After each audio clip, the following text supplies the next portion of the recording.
Bonjour et bienvenue sur Praise Woman. J'espère que vous vous portez bien. Quant à moi, ça va. Une toute première pour l'année 2024. J'espère qu'elle a bien débuté chez vous. L'occasion m'est donnée de vous souhaiter une très bonne et heureuse année 2024. Comme je disais tantôt, j'espère qu'elle a très bien débuté chez vous sur de bons pieds, comme on dit chez nous, les bantous, tout simplement pour dire qu'elle a bien débuté. De mon côté, ça va. Plein de projets et j'espère que le Seigneur me fera grâce d'accomplir tous ces projets-là. Bon, aujourd'hui, je vais débuter l'année, comme quoi, avec un sujet assez intriguant, un sujet assez mélancolique d'ailleurs, parce que le dénouement n'est pas jouissif, mais il faut qu'on en parle. Il faut qu'on en parle. C'est un cas social qui ne laisse personne indifférent.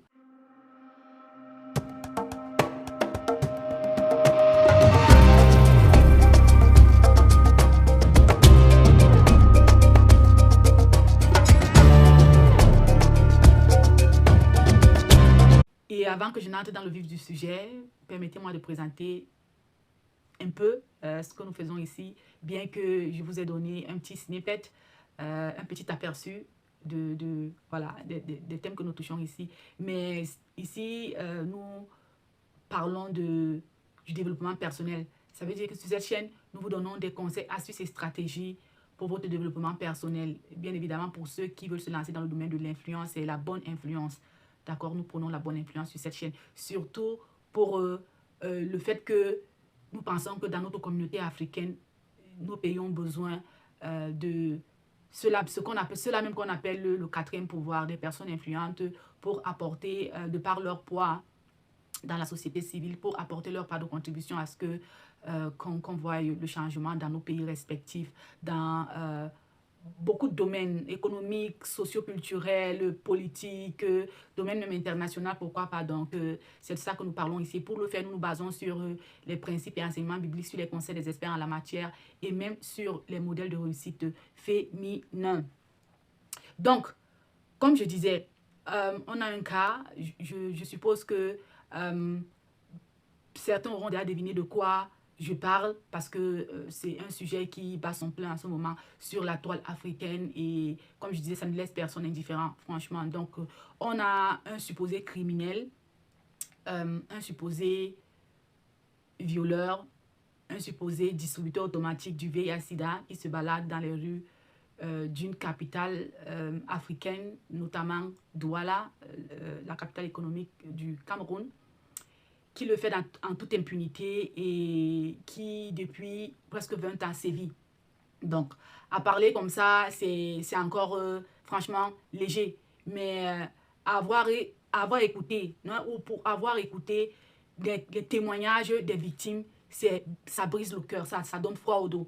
Donc, moi, je vais apporter ici ma part de réflexion à ce sujet-là. Et tout simplement, comme vous savez, sur cette chaîne, quand on parle des faits sociaux, on essaie de tirer les leçons et voir comment est-ce qu'elles peuvent nous apporter un plus dans la communauté. Donc, c'est même pourquoi, et surtout que les influenceuses en sont aussi indexées. Donc, c'est pour ça que je me prononce à cet effet-là. Donc, on a un monsieur qu'on accuse de tous les noms qui règne. Il n'est pas du corps de l'armée. Il n'est, je ne sais pas. Bref, il ne fait partie d'aucun corps d'armée au Cameroun, mais il se balade avec un flingue pour sa protection, certainement parce qu'on dit que c'est un homme d'affaires. C'est d'ailleurs un des fils des hommes, bon, c'est vrai qu'il est déjà mort, mais un des fils des hommes les plus riches du Cameroun, bon, une des familles les plus riches du Cameroun, et qui, d'après les témoignages, kidnappe, viole.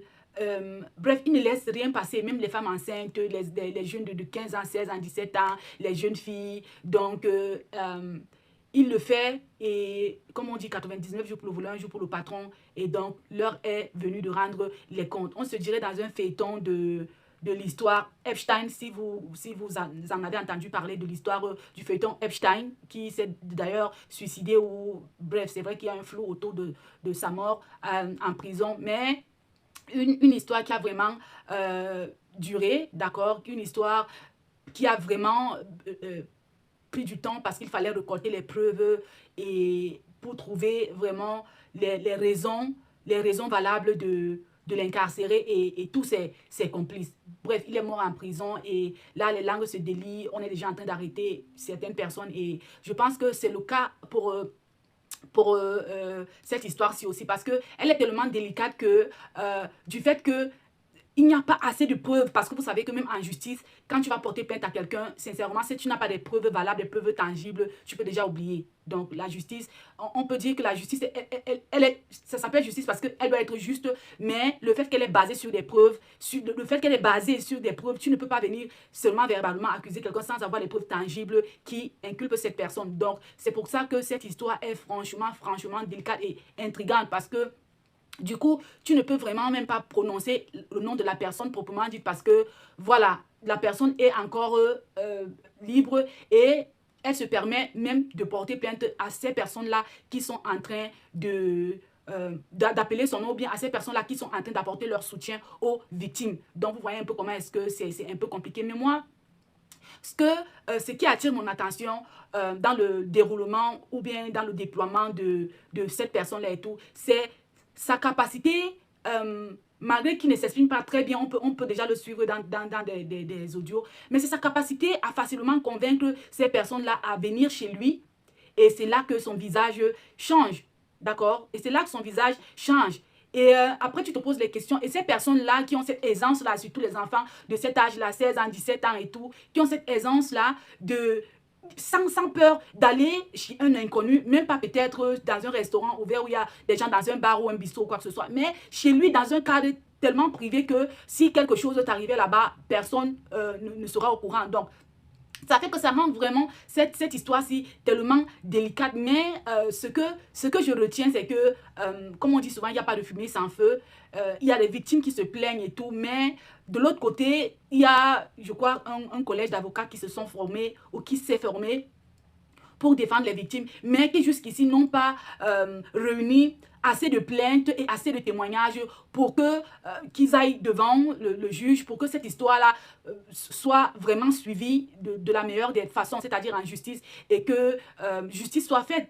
Je pense que c'est même la raison pour laquelle le coupable peut entreprendre même des démarches jusqu'à porter plainte à d'autres personnes parce que selon lui, il sait que non seulement les victimes ont tellement peur, mais aussi se basant sur le fait qu'il n'y a pas assez de preuves l'inculquant. Peut-être que des preuves, des menaces, des audios et tout, mais ça, je ne pense pas que c'est assez de preuves pour qu'on le culpabilise d'une certaine façon. Donc, c'est un peu dans un film comme un thriller, quoi. C'est un film en même temps, c'est effrayant et tout, mais dans les thrillers même, parfois, à la fin, le diable ou bien le monstre est abattu ou quoi que ce soit, il est arrêté, whatever. Mais dans ce cas-ci, le monstre risque de ne même pas être arrêté et il continue à errer sur les rues et il continue de foutre la peur surtout à ces victimes et tout, qui ne peuvent même pas savoir que, parce que c'est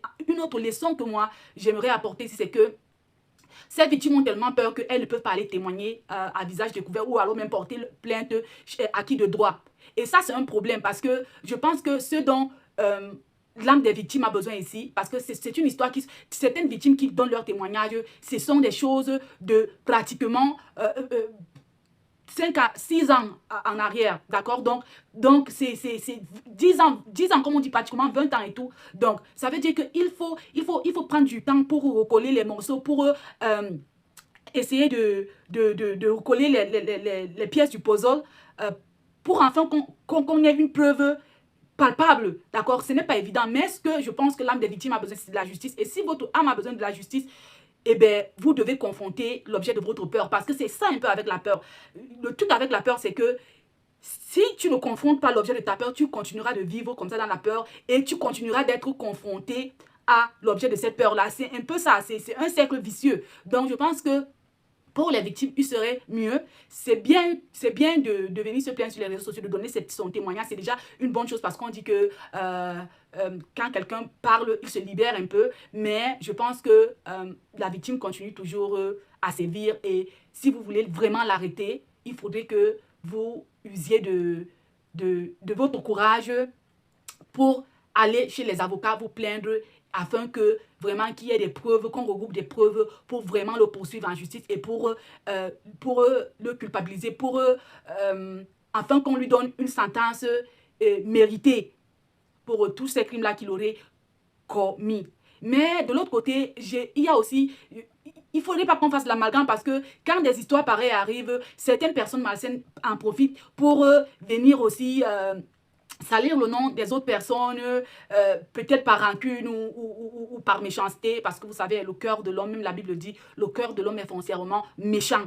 D'accord? Donc, il y a tellement de témoignages que ça va maintenant de tous les côtés. On ne sait plus qui a indexé le coupable, même celui-là même qu'on indexe. Il y a même d'autres personnes qui sont aussi citées. Donc, on est là en face, comme je disais, comme l'histoire Epstein. C'est tout un réseau. Donc, ça veut dire que le monsieur là, si vraiment tout ce qu'on dit est vrai, c'est fort probable que vraiment il sorte de cette histoire si indemne, parce que si c'est un réseau qui couvre beaucoup de personnes, beaucoup de personnalités aussi du pays, ils feront tout pour que voilà, leurs secrets ne sortent pas et ils protégeront cet homme. Donc du coup, c'est pour ça que je dis que c'est une affaire tellement intrigante, mais notre devoir est de parler, les choses bougent déjà, la société civile a porté plainte par le biais ou la voix de Madame Kawala, une activiste camerounaise et tout, et je pense que ça va suivre. Je pense qu'en mettant assez de pression au gouvernement, je pense qu'on pourra veiller à ce que,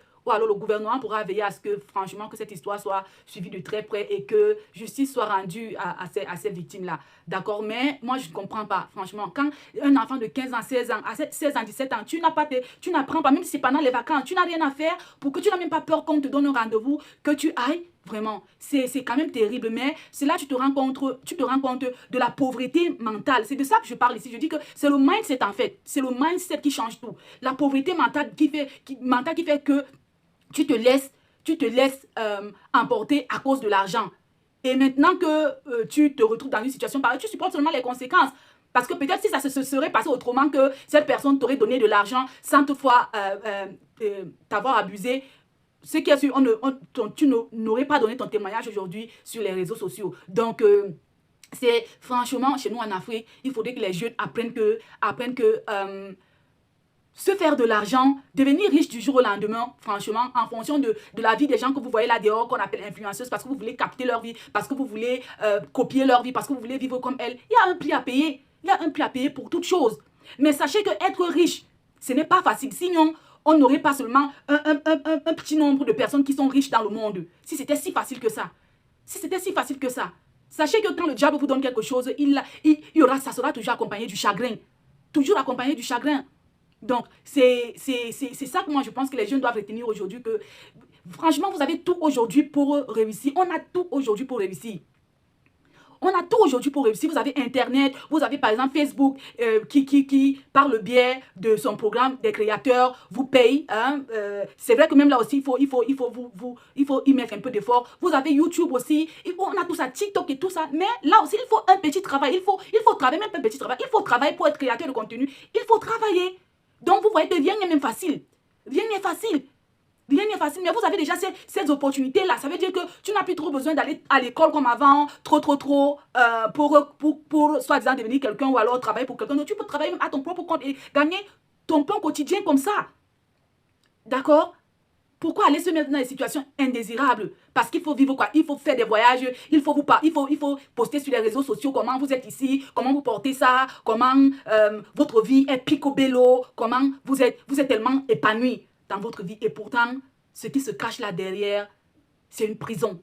C'est une prison. Donc franchement, nos jeunes, moi ce que j'aimerais dire, comme je dis, que ici on tire des leçons dans tout ce qui se passe. Franchement, je pense que ça c'est une énième histoire qui vient vous tirer les oreilles sur le fait que pour être riche, il faut travailler.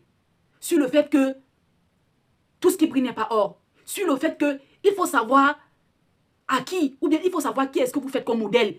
Il faut essayer de faire des enquêtes sur la vie de ces personnes-là qui sont vos modèles. Essayez de voir comment elles vivent. Essayez de chercher même c'est quoi la source de leur motivation, c'est même quoi la source de leur richesse. avant de vous lancer corps et âme à les suivre et vouloir faire automatiquement ce qu'elle veut faire. C'est pour ça qu'elles ont cette aisance-là de tendre les appâts et que de vous prendre dans leur hameçon, de vous prendre dans leur piège en fait. Donc, sincèrement, il y a tout. Et c'est comme ça que vous êtes toujours, vous dirigez toujours et comme des troupeaux là, sur les chaînes de ces personnes-là, de ces soi-disant influenceurs ou influenceuses là et tout, parce qu'ils vous montrent une vie, le bling bling, vous aussi vous voulez vivre cette vie-là. Mais les chaînes sur lesquelles on vous donne des conseils, les chaînes sur lesquelles on vous montre le chemin, les chaînes sur lesquelles on vous donne même les outils que vous pouvez utiliser pour vous faire de l'argent. Non, vous ne vous abonnez pas sur ces chaînes-là, comme par exemple celle-ci. Je vous ai mis par exemple, depuis là, j'ai mis à votre disposition gratuitement un livre qui vous permet de vous lancer sur la vente en ligne. Sur les 5 façons les plus faciles ou bien alors les plus adéquates de vous lancer sur la vente en ligne. La seule chose que vous avez à faire, c'est de vous abonner pour nous motiver, nous qui le faisons. Et tout simplement, je vais même encore le mettre là, ce livre-là. Et pour tous ceux qui s'abonneront, si vous êtes intéressés, indiquez seulement sous le commentaire et nous entrerons en contact avec vous et voir comment est-ce que vous procurez ce livre. Donc, pour ceux qui tombent sur nous pour la première fois, si nos contenus vous plaisent, n'hésitez pas à vous abonner, à aimer, à partager. Partagez vraiment parce que c'est en partageant que l'algorithme de cette plateforme aussi, de YouTube par exemple, ou même de Facebook, je pense que sur toutes ces plateformes-là, ça joue en fait sur l'algorithme. Ça montre à l'algorithme que c'est un bon contenu et ça fait en sorte que l'algorithme peut pousser le contenu. Donc, essayez, partagez s'il vous plaît et n'oubliez surtout pas d'activer la cloche de notification pour que quand nous publions quelque chose ou que quand même nous sommes en live, vous puissiez vous joindre à nous afin de débattre des thèmes sur lesquels voilà, nous débattons ici pour apporter un plus à notre continent parce que c'est de ça qu'il s'agit, notre mère Afrique. Il faut bien qu'on fasse des choses pour elle. D'accord, voilà. Donc, merci encore à tous ceux qui mettront des likes sur cette vidéo, qui tomberont sur cette vidéo et mettront des likes. Et merci vraiment à tous ceux qui se sont abonnés dernièrement. La chaîne, autant pour moi, la chaîne grandit. Et 1000 fois merci à tous ceux-là. Et encore une fois de plus, une très bonne et heureuse année 2024 à vous et à vos